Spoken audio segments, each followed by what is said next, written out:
first of all, thanks everybody for coming out. Got a good attendee list today, and hopefully we have some interesting content for everybody today. And so today we're talking about some of the insights into the ministry's ECA regulations around the Consolidated Linear Infrastructure ECA regulations. And this webinar is focused on stormwater systems. We did a webinar a couple weeks ago on sanitary systems, but this one again has a bit more of a stormwater focus to it.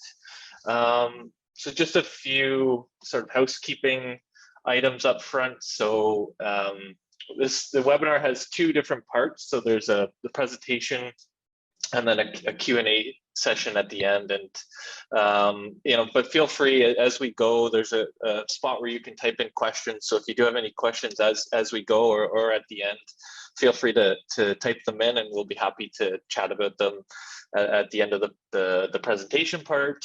And we have a number of polls that we've added in and have throughout the course of the presentation. So keep an eye out for the polls and please participate in those. We'd be happy to learn more about you and ask you some questions about what's going on in your particular municipality, for example. So keep an eye out for those, and hopefully we'll get some good information from those polls as well.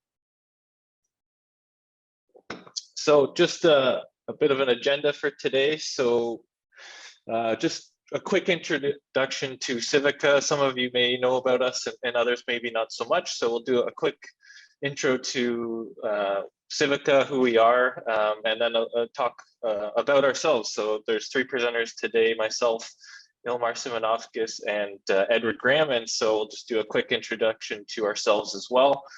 Talk a little bit about the purpose for the webinar, and then dig into some of those insights into the regulations, bit of a summary at the end and a Q&A. And so just quickly about Civica. So Civica is a firm. We're located in Vaughan, Ontario, and we do a lot of work in both stormwater and wastewater systems.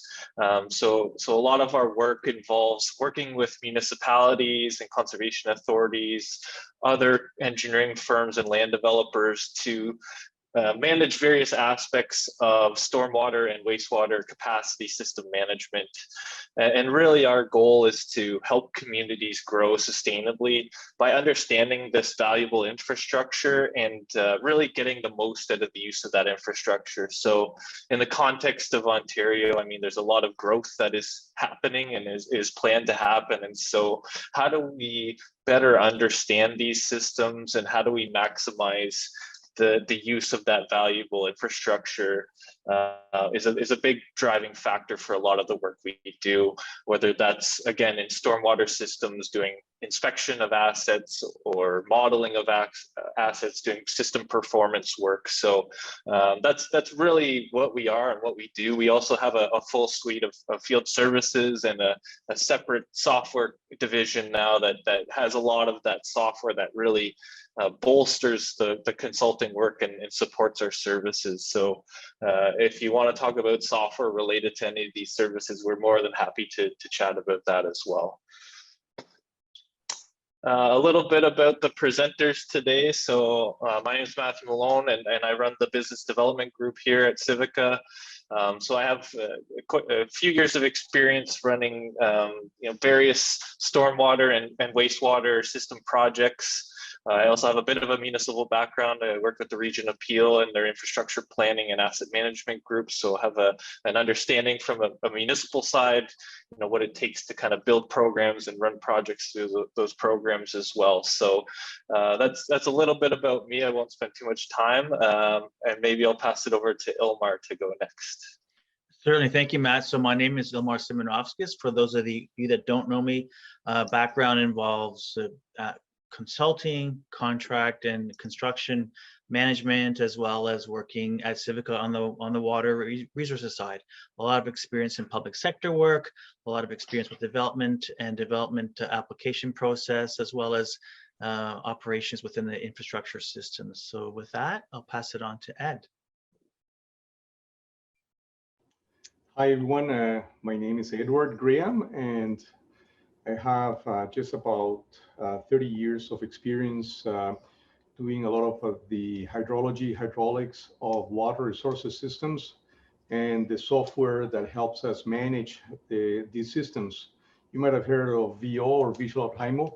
Well, we're the ones that are to blame for it or to point to it.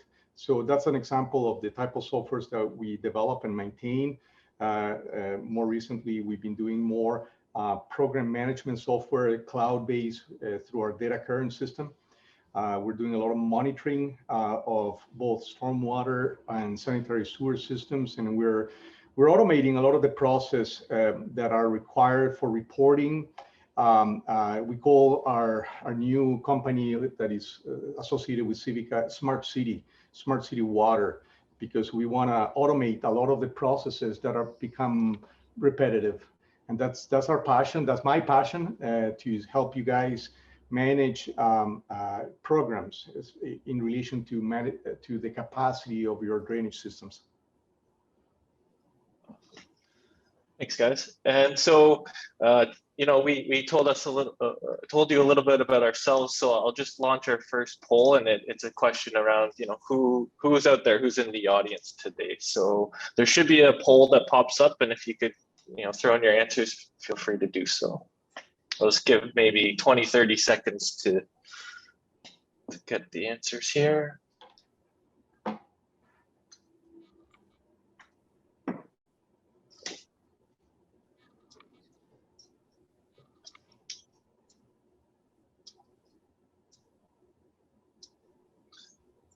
Okay, so we have around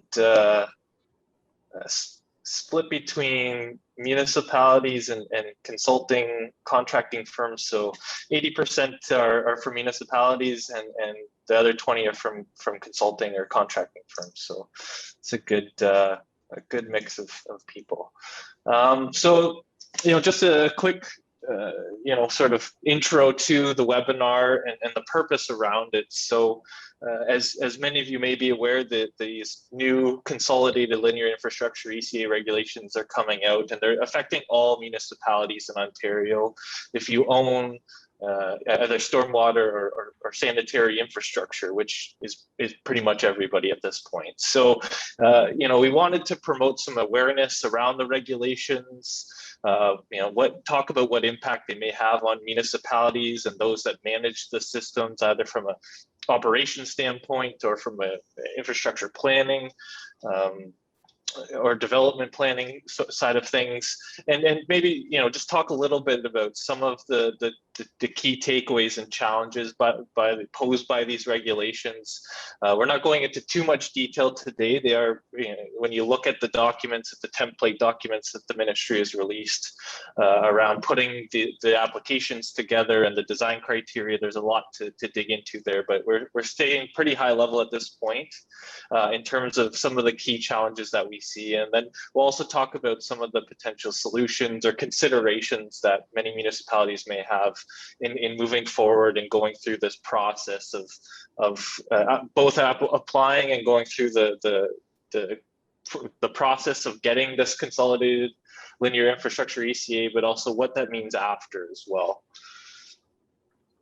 Just a quick sort of recap maybe for some, but also, you know, just to talk about timelines of where we're at in this process.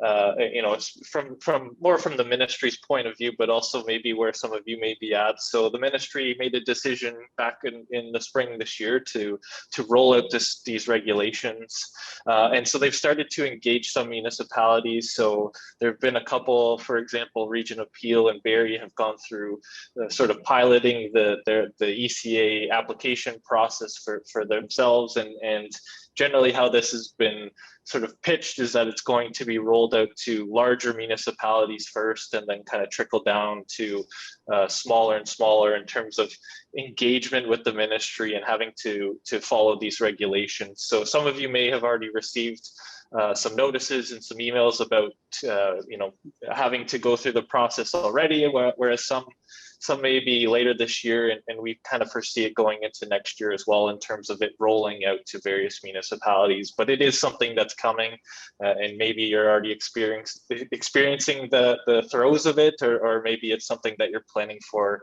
in the next little while.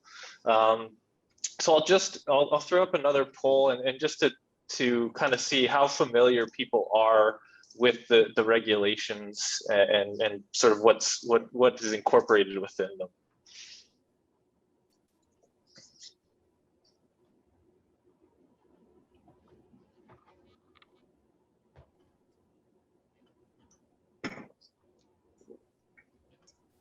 Just give 20, 30 seconds, something like that, to get some answers.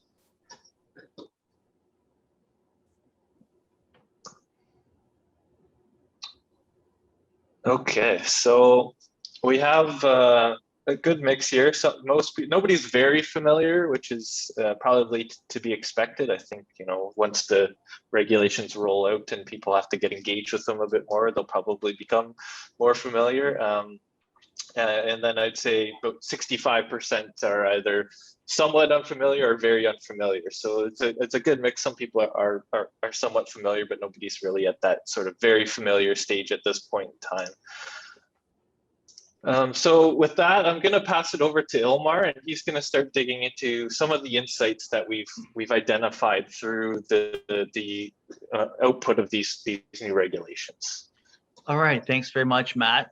And I've got a few slides I'm going to run through, and then Ed's going to pick up with some more detail on the stormwater side as well.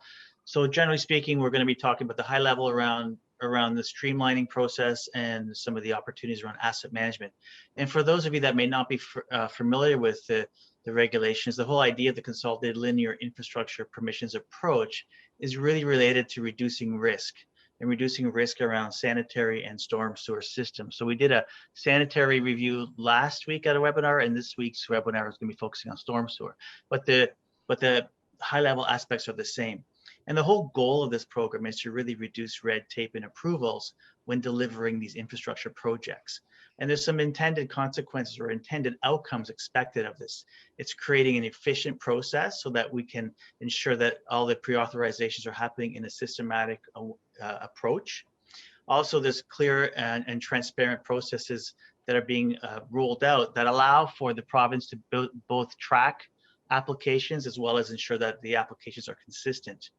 And there's an intention to improve our environmental protection practices through having the consistent application of the regulations and the processes and design criteria.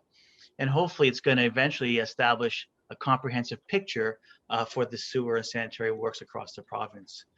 Now, there are challenges with this as well. And the journey really is going to be focusing around how do we get all this information gathered and bring it into a format, and accessibility issues around the data access and processing so that it's consistent across the province. And with that, we have some solutions. On the compliance side,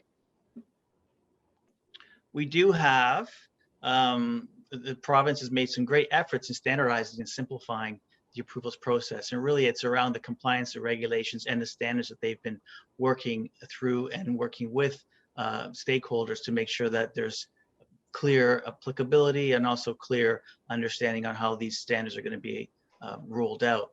And this effort will result in better line of sight and ultimately better management of all sanitary and stormwater systems in the province. However, there is a wide spectrum of information management approaches across the province and across municipalities.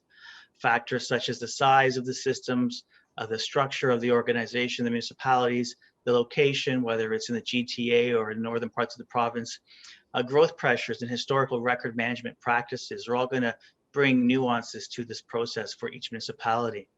And our goal in supporting the industry is to find creative ways to capture and report on the various forms and media formats so that both the compliance can occur and the submission requirements and all the other information being requested is going to be done in a consistent and useful manner. Next slide, Matt. So funding obviously is a challenge. Every new initiative or every nuance in provincial regulation changes generally results in more work and effort in the industry, whether it's at the municipal level or work required to support the municipalities. So this will obviously need funding, and funding is going to have to come from whatever source is available. Right now, the challenge with funding, especially for the smaller municipalities, is in trying to create project funds out of very tight budgets, especially with COVID and all the efforts that have gone into sort of maintaining municipal businesses in a state of semi-emergency. But there are programs still out there, and the provincial government, through the Federation of Canadian Municipalities, has provided for funding specifically around asset management, but it can be leveraged for data acquisition, data management, as well as infrastructure evaluations, and that would be very much applicable for programs such as this. And if I can go to the next slide around asset management. So stormwater assets are like any other assets, and even though they're critical in our water resource management programs, they're not necessarily top priority. This initiative is going to help bring some of that priority to stormwater assets, and in particular with the regulations around asset management planning and the requirement for reporting, and with first deliverables being required now for July 1st of 2022. They were initially required in 2021 and were delayed due to COVID. That's going to also bring in some more opportunities to tighten up how those asset management plans are being created. And there is a requirement as part of the application process or the information collection process for the ECAs in identifying your sort of readiness with your existing asset management plans. And most have met the minimum reporting requirements as set out by the province. And as we move towards that final deadline, or that next deadline of July 1st, 2022, this opportunity with regards to the CLI ECA process may also support the asset management planning part. And then next slide around inspection and monitoring. Oh yeah, we're just going to do another quick poll here around asset management plans. So just whether you've completed one either within the last 5 years, let's say, in planning, in progress, or no. I don't know.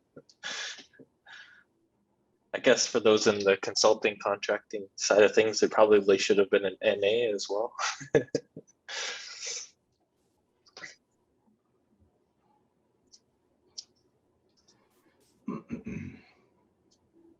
Okay, so yeah, there's a good mix here, I would say. Probably equally split between yes within the last 5 years, in progress, or no. So there's some opportunity there, I guess, for those that haven't done their asset management planning, or there's some in progress to consider some of the things around the funding, but also maybe in terms of data collection and what you're looking to get out of those. So hopefully we can dig into a little bit more on that side of things as well. Okay, back to you, Omar. Thank you, Matt. So with regards to inspection and monitoring, inspecting and monitoring are critical aspects of asset management. And for those of you that have been actively involved in the asset management plan creation, you'll know that the inspection and monitoring aspects are very important in identifying the condition of your assets and that life cycle costing portion. And it also reduces the risk of operation and system failure. And they're also closely tied to operation and maintenance needs, and all relate back to the service level expectations of the system and of the users. In this case, the users being those that are protected by the stormwater management systems. Condition assessments are important, as is a progressive multi-year capital planning effort. And that's really where a lot of this information is going to help municipalities really understand where their infrastructure condition is at, and help build those life cycle cost profiles for the future. On a day-to-day basis, activities of administering municipal responsibility and the link between the system performance are also very critical. And that's going to be very important as part of the KPIs that the province is looking to measure as well. And bringing all these aspects together in a single system is very important, so that you have access to the information, and also as part of the reporting requirements through the ECA process, provide that information in a timely and accurate manner. So that's sort of the general aspects of the asset components of this, and I'd like to pass it back to Matt.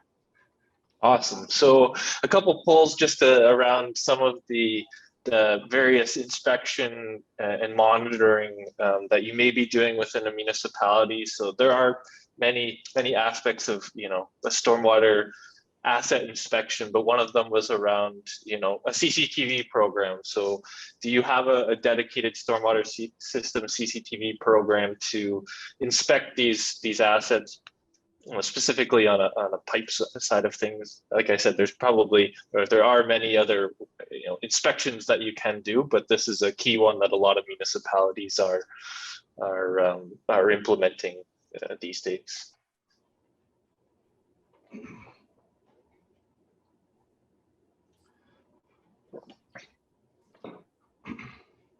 So again, a good mix of yes in planning and no. So it's pretty well equally distributed across that. So some are at a stage where they're probably fully operational with their program. There's some that are planning one, and then there's others that maybe it's somewhere off in the future at some point. The next question is around flow monitoring. So in terms of system performance, when you're monitoring those assets in terms of the capacity of the system, or making sure that the flows are kind of what you expected in conformance with your designs and things like that. Is there anything that you're doing currently to make sure that you're monitoring these systems? So just give it a couple more seconds.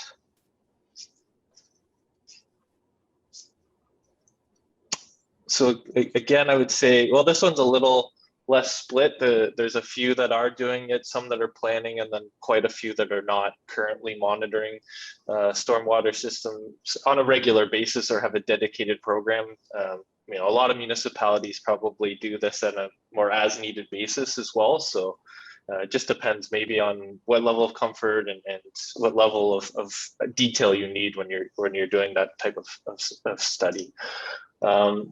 So we'll shift over now, and as we talk about the shift from individual or a collection of ECA regular or documents and applications that you may have or may have submitted in the past.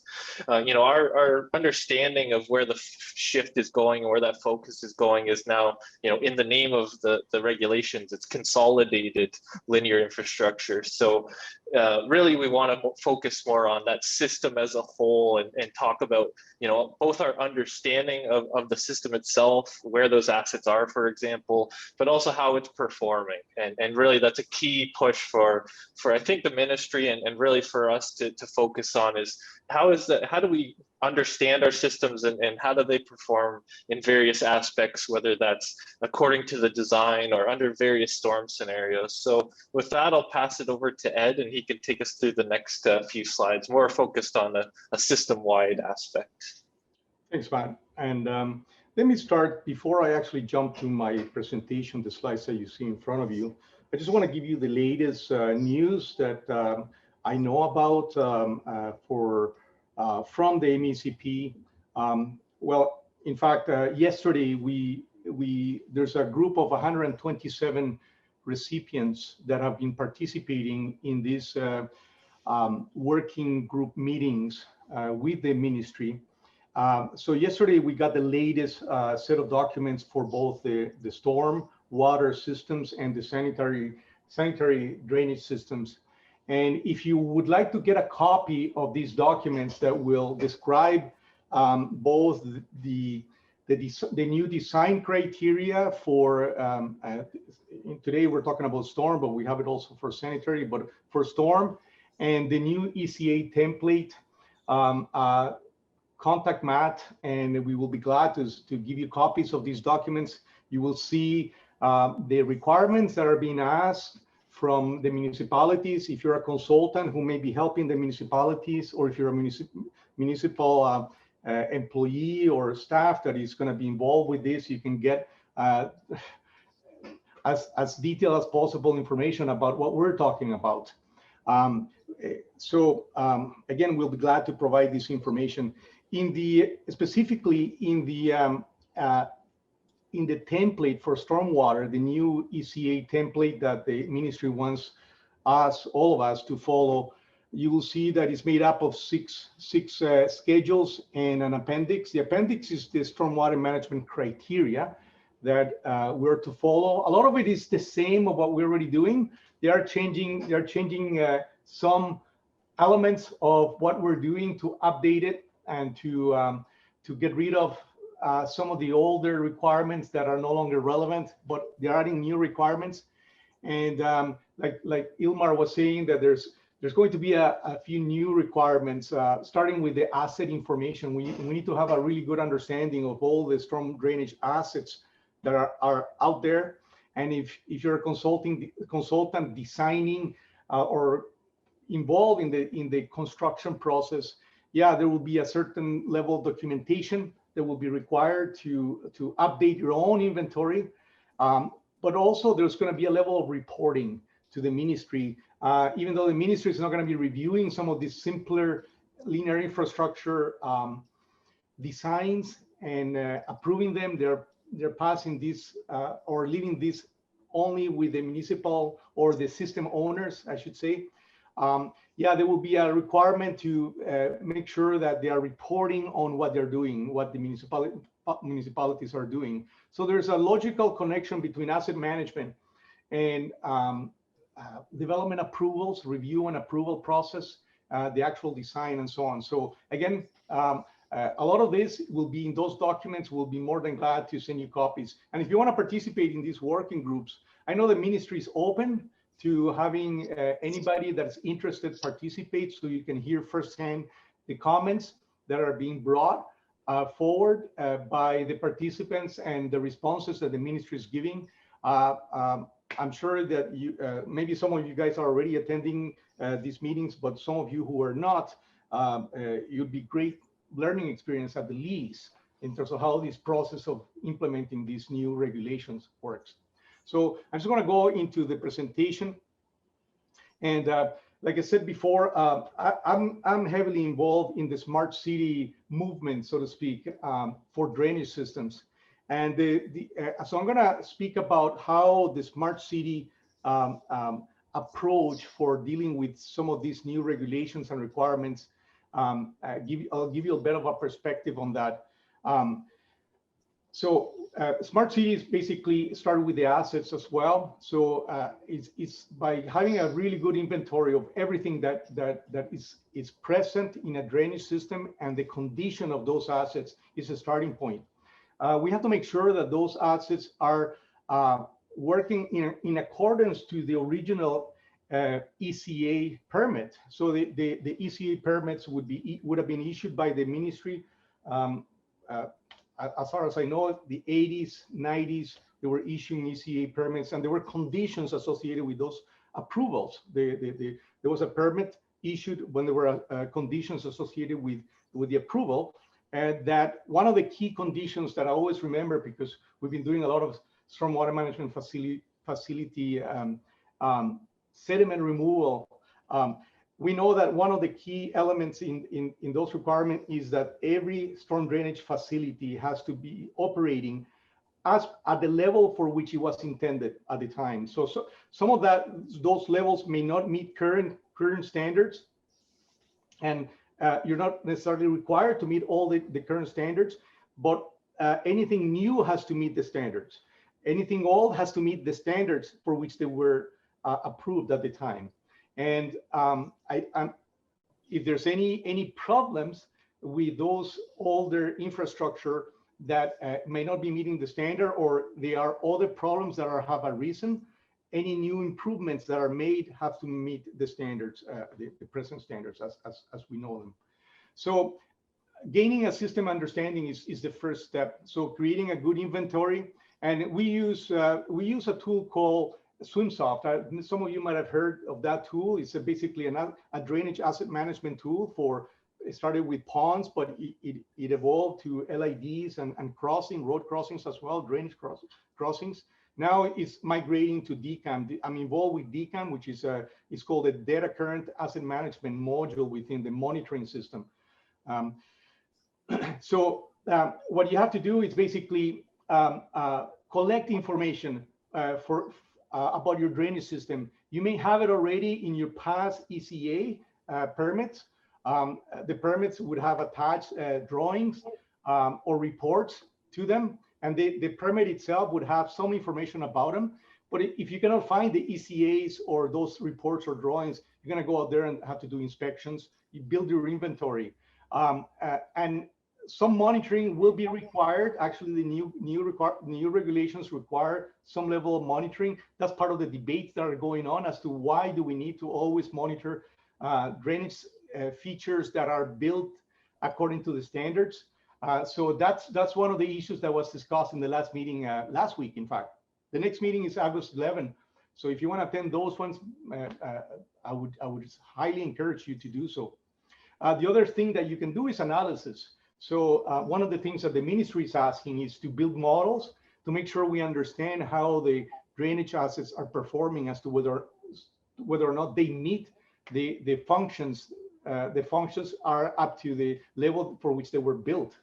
For sure, the new ones will have to have some kind of analysis performed just to make sure that we're meeting the water quantity and water quality and erosion.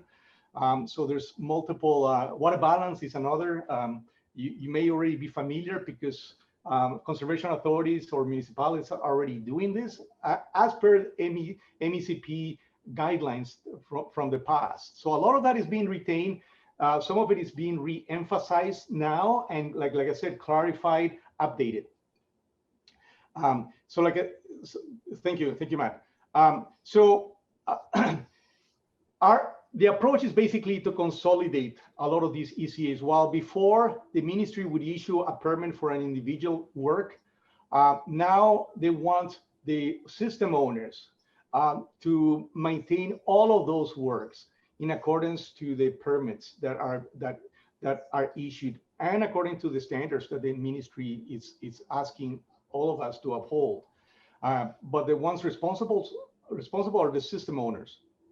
So record keeping is going to be very important through the asset management system development, keeping records, keeping reports, keeping all permits in place, having them available in case there's any issue that happens with the system. If there's a pond berm that fails and all the sediments wash downstream, you got to have all those permits, all those reports available. So our approach in Smart City is basically to, consolidate all this in one system, primarily in the asset management and the asset condition assessment softwares.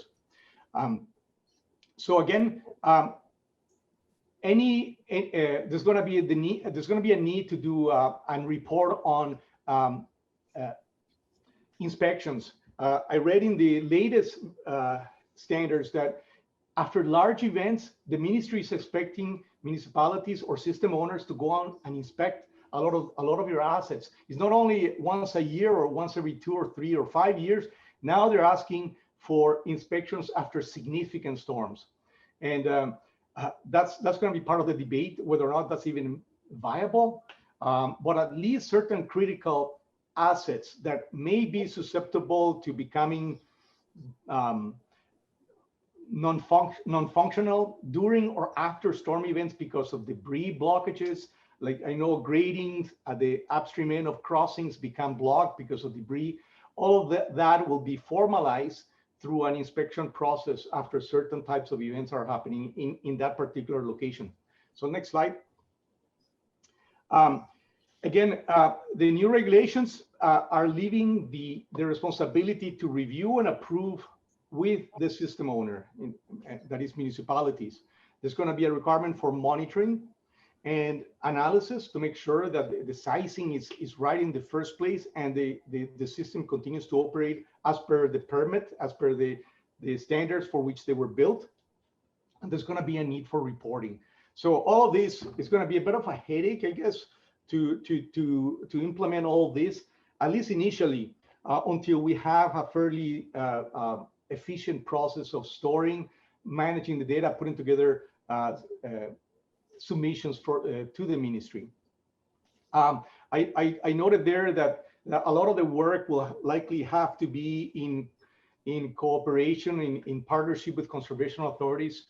Conservation authorities are going to be key because a lot of the sizing requirements and operating standards for a lot of these LIDs and swim facilities are usually established on a watershed level, which are, you need the conservation authority to continue to maintain these models and these standards as to what should be the level of control that you need to design and maintain these assets at. So again, a lot of cooperation with conservation authorities to make sure that we maintain the standards as per the MECP's new regulations. Next slide. Okay, so we have a couple polls here related to stormwater system modeling. So this one is related to whether you as a municipality, for example, have an existing stormwater system model, either have one or are planning one or don't have one. Let's see.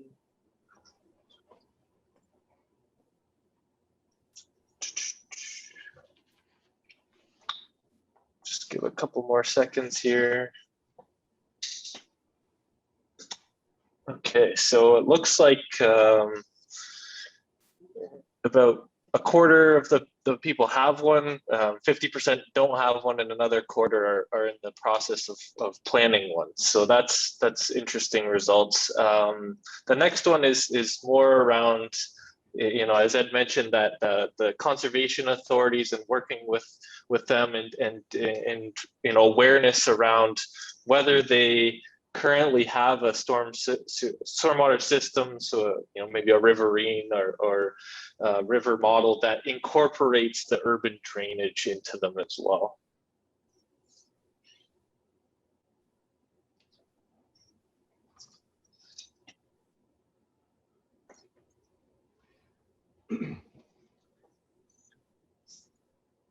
Okay, so there's a few that said yes, a few no, and then a bunch of I don't know.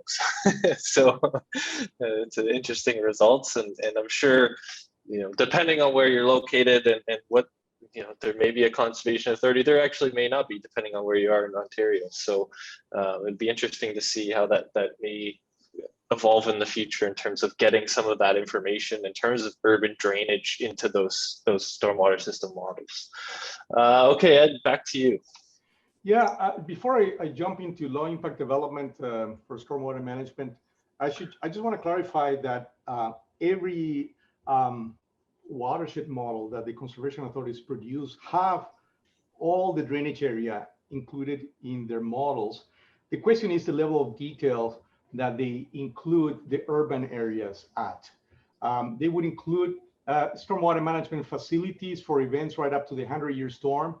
Nowadays, we're starting to design ponds up to the regional storm in some locations. And for that, if you're providing regional storm controls, you have to include that in your regional model, which is the one that produces the regulatory flood flows that the Conservation Authority uses to regulate the floodplains.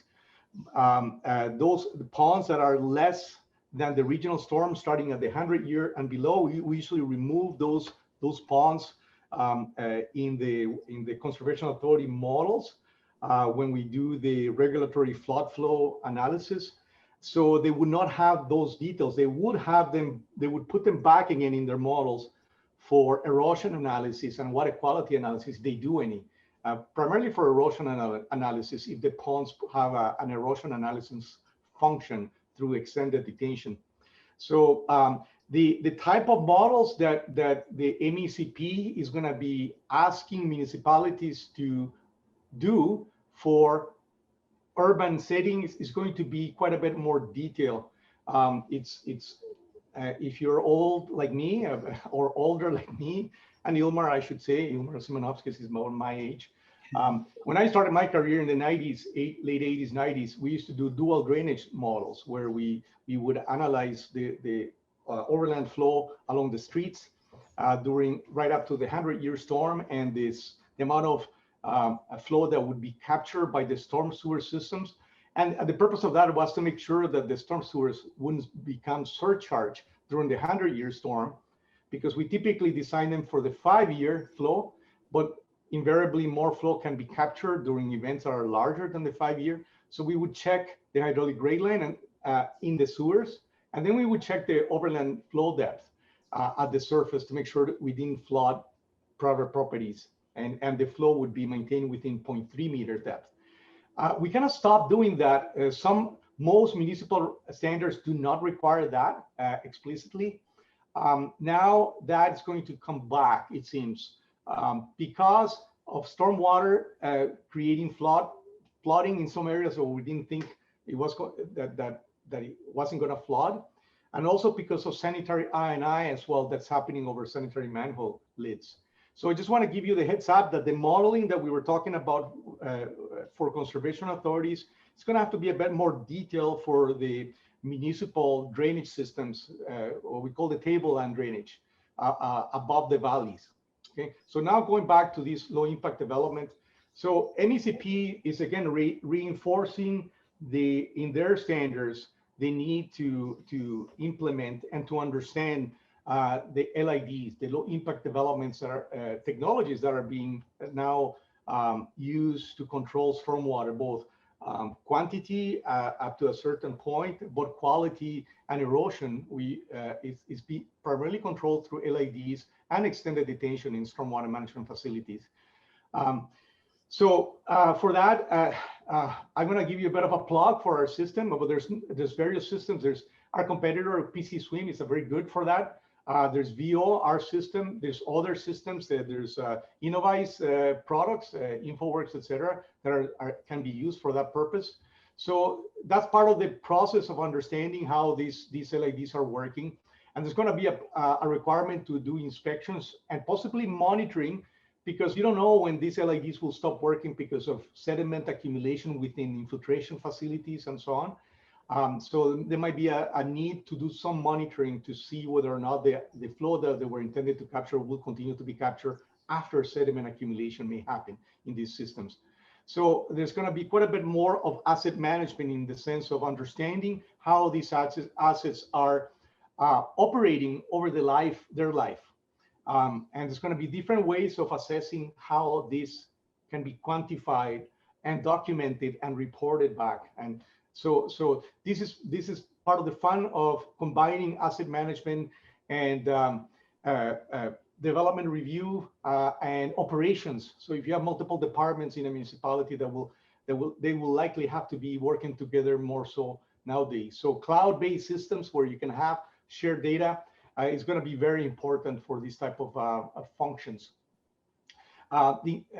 There's a couple more points there that I'm going to jump over, which is the cost as well. I think, yeah, we probably have to move along for the next couple slides. So this is an example of an asset management and condition assessment system that involves monitoring as well. So a lot of it has to do with understanding what is it that you have, which is the asset management, asset inventory, whether or not does it meet the standards for which they were built. Like I said, those standards have evolved over time, but you got to make sure that at least the requirements that were there at the time that they were built, at least they are being met. So you got to understand where to go, what to inspect, how to inspect, like an oil grid separator. So what do you do? How do you measure the sediment and so on? So manufacturers have recommended methods. You want to maintain a consistency of this as well. When to do the inspection, when to do the maintenance, and what's going to be the cost of maintaining all these? There's going to be a cost implication, not just for you to spend time, but also to dispose and to do all of the physical work associated with either maintaining or restoring some of these LIDs. Keep going. I think we're almost done now. Again, monitoring, that's something that we're doing quite a bit now, which is understanding rain for storm drainage system. To assess their performance, you got to understand the storm that actually produced the flows that we're measuring and the resulting water quality from those. So rain, understanding why is it that we have to have rain gauges, or looking at radar data, or doing analysis of with multiple rain gauges is becoming more and more evident now that the ministry and others are actually asking us to show them how we understand that our systems are actually working the way they were intended to work. So you gotta track the storms, understand the storms that produce the flows that you're measuring. So having systems that can do this type of analysis. We call this distributed rainfall analysis, because rain, as you know, happens at different intensities in one side of the street as opposed to the other. So you got to understand how that happens. So this is one of the examples of how these will have to move forward to. And by the way, the technologies there available now. It's not a very difficult exercise. You just have to have some of the equipment in the right locations, and sometimes combining it with radar data as well. That's something that can be done as well. Keep going. So just another poll around rainfall data, and you know, oh, was this one? Sorry, no, this one's a master plan. So do you have a master plan in place? So I guess a stormwater master plan to help make some decisions at the system-wide level.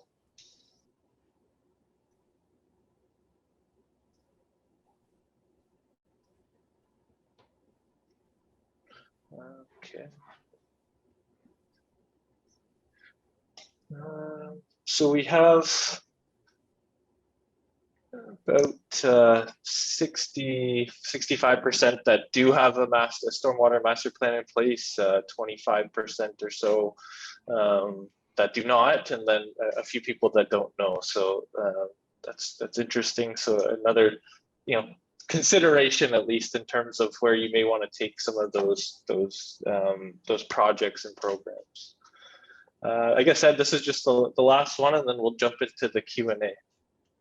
Okay, yeah, so just as a summary, we see the smart city approach, which is, if you go to the internet and you search for smart city, it's basically a movement that a lot of municipalities are now embarking on to tie in technology, monitoring, Internet of Things, sensors with AI, what I would call analytics, really, so that you can either automate the management of the systems, understand what's going on, and report on what's going on.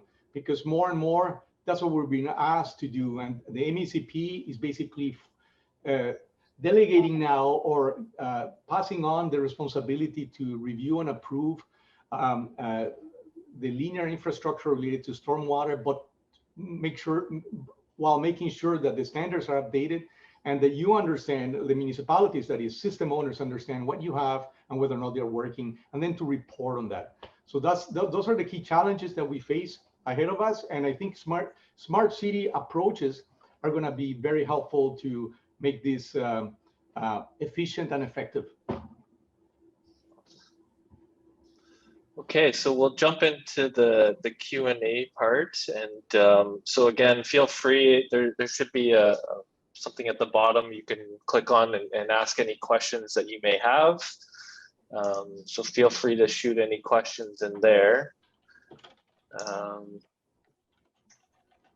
I guess one of the questions is, where did we get started in terms of monitoring our assets? I don't know, maybe Ed, if you want to take that, like, how would you start monitoring some of your stormwater system? Where would you recommend you begin with that type of initiative? Well, yeah, that's a very good question. If you want to start monitoring, start with rain. Understand whatever you do, you got to have good rain data sources. Stormwater is usually it's a transient phenomenon. So you got to understand when does the rain start, where it actually falls, so that you superimpose the rain over the catchment area that you're trying to evaluate. So which catchment area? Well, I would prioritize the catchment areas based on where you have either where you have to build information, where you don't have information, or where you have problems, or where the most sensitive land uses may be. And that can happen because of flooding that might have been reported in the past.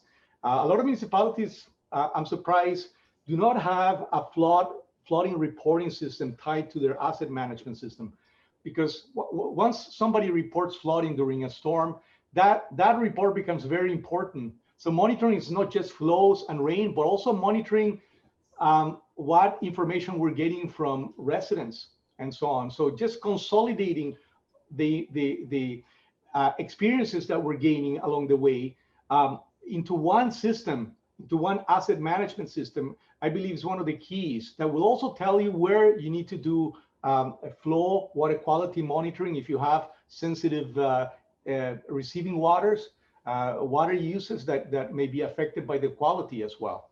Could be aquatic habitat, or it could be drinking water, it could be body contact recreation. So the different types of water uses that are out there are subject to certain water quality standard as well. So a master plan is usually the best process to undertake so that you can decide where is you need to put your resources into in terms of monitoring. Usually another point is try to start with a downstream outlet location so you understand what's happening upstream. And then once you understand what's happening downstream, you can move your flow meters or just level sensors, inexpensive level sensors with a rating curve that converts levels to a flow if you don't have backwater effects at that location. So again, it's basically try to understand what you have right now through a master plan, and then prioritize locations until you have in my view, a model that is tied to monitoring stations is probably the best way, and automate the model. Nowadays, the models you can actually have them running in the internet through cloud. You can go check to see what's happening right now. And when you tie them to flow meters, you can see how the model predicted in comparison to the actual measurements that you're taking. So it's very fascinating what we can do now. There's another question around that the MECP will contact municipalities directly when they're eligible to apply for the ECA. Is that our understanding as well? And do you know what the timeline is from being contacted to submission of the documents? So I think the last part of that question, from what I've gathered, is it's around 6 months. From the time of being contacted to the ultimate submission deadline. However, it seems like the ministry has been pretty flexible on that around working with you if you need more time to collect information or something like that. So I think it's case specific, and I believe they will contact, I believe, and maybe Ed, if you have more info around, they contact the municipalities directly, correct? Ed, if you know, I mean, it's a question of. The ministry is issuing letters, I believe, to the municipalities. The timing of the letters, I don't have the exact timing for them. But like you said, Matt, the ministry is being very gracious about just trying not to be too forceful about it. They understand that this is a new program, and they're not gonna try to ram it right into the system owners. So I think that there's a due diligence that has to be done, obviously, at the system owner end to start the process. And once you get a letter and so on, you gotta coordinate a timing for submission with the ministry. And if you have any extenuating circumstances where you lost all your records or it's hard to find the records and so on, the ministry has been very, very reasonable. I've been attending these meetings for the last 2 years, and at least the manager right now assists. It's outstanding. I cannot say I cannot give him better review of how good a job, how professional he is. At the same time, he understands that the constraints that we have, especially right now with in the last at least little while with this working from home, accessing records and so on. So they've been very gracious, but they want to start this year. So the key is that from a due diligence, system owners will have to show that they're giving it an effort. And what does that looks like? I would suggest to attend meetings and ask those questions to the ministry. Awesome.